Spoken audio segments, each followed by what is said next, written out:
حضرت ابراہیم مہمان نواز بڑے تھے، سخی بڑے تھے۔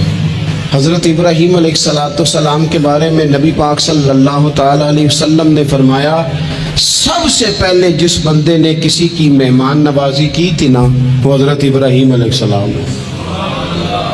اس کا ایک معنی علماء نے یہ بھی اس حدیث کا بیان کیا کہ جس نے سونی کر کے، مسجع کر کے، خوبصورت کر کے، تیار کر کے، عزت کے ساتھ، آنر کے ساتھ کسی مہمان کو سب سے پہلے کسی نے اس اہتمام سے کھانا کھلایا، وہ حضرت ابراہیم علیہ السلام ہے۔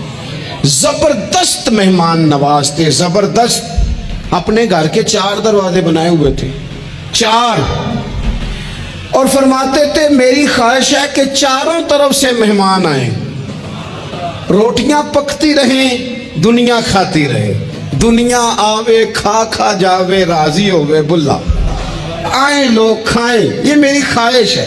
روٹی کھلاؤ، روٹی کھلاؤ، روٹی کھلاؤ، لنگر کھلاؤ۔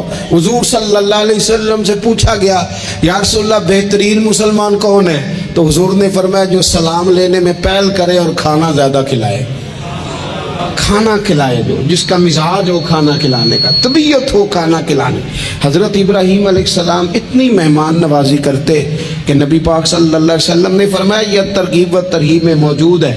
حضور علیہ السلام نے فرمایا کہ اللہ تعالیٰ نے حضرت ابراہیم علیہ السلام سے ایک دفعہ فرمایا، ابراہیم یہ جو آپ کو اپنا خلیل بنایا ہے نا، یہ اس لیے بنایا ہے کہ آپ کے دل مخلوق کے حق میں بڑے نرم ہیں، آپ مہمان نوازی بڑی کرتے ہیں، اور کبھی کبھی مشکل حالات ہوتے ہیں نا، ٹف حالات، ان میں بھی مہمان نوازی کرتے، ان میں بھی پانی پلاتے، کھانا کھلاتے، لوگوں کو اس دور کی ضروریات کے مطابق لوگوں کو دیکھتے۔ ہمارے نا پورا باب ہے حدیث پاک میں، بخاری مسلم میں، کہ بندہ ہمیشہ دل کا غنی ہوتا ہے۔ دلوں میں کبھی گنجائش بن جائے نا، دلوں میں، تو جیبوں میں بھی اللہ بنا ہی دیتا ہے۔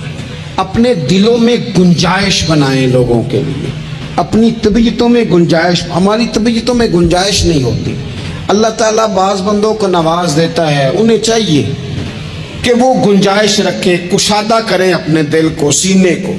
حضرت ابراہیم علیہ السلام نے نا ایک دفعہ قحط ہو گیا تھا، تو مہمان تو اب آئے بیٹھے تھے، بلکہ ان دنوں میں مہمان زیادہ بڑھ جاتے ہیں، کئی دفعہ زیادہ لوگ آ جاتے ہیں۔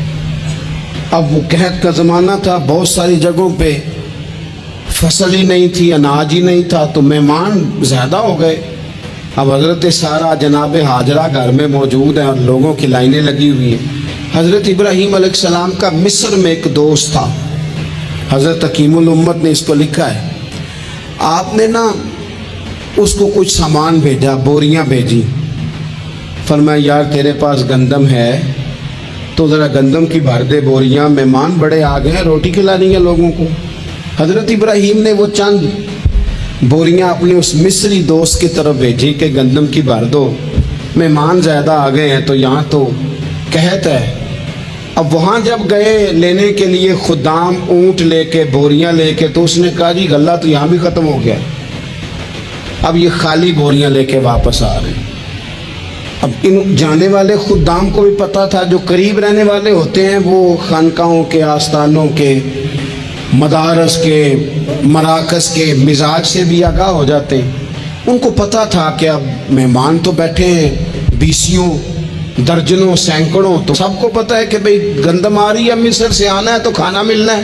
اب بوریاں جب خالی آئیں گی تو بڑا مسئلہ بن جائے گا، ان کے تو دل کمزور پڑ جائیں گے۔ انہوں نے کہا کہ تسلی دیتے ہیں، ان کو تسلی دیتے ہیں۔ رستے میں نا کچھ ریت بوریوں میں بھر لی تاکہ فوری طور پہ دیکھنے والے پریشان نہ ہوں، ریت بھر کے لے جاتے ہیں اور پھر جا کے آرام سے رکھ دیں گے۔ پھر حضرت ابراہیم سے گزارش کریں گے، غلہ نہیں ملا، وہ ایک خوبصورت سا آواز کریں گے، لوگوں کو دلوں کو تسلی ہو جائے گی، اور پھر اگلا بندوبست کر لیں۔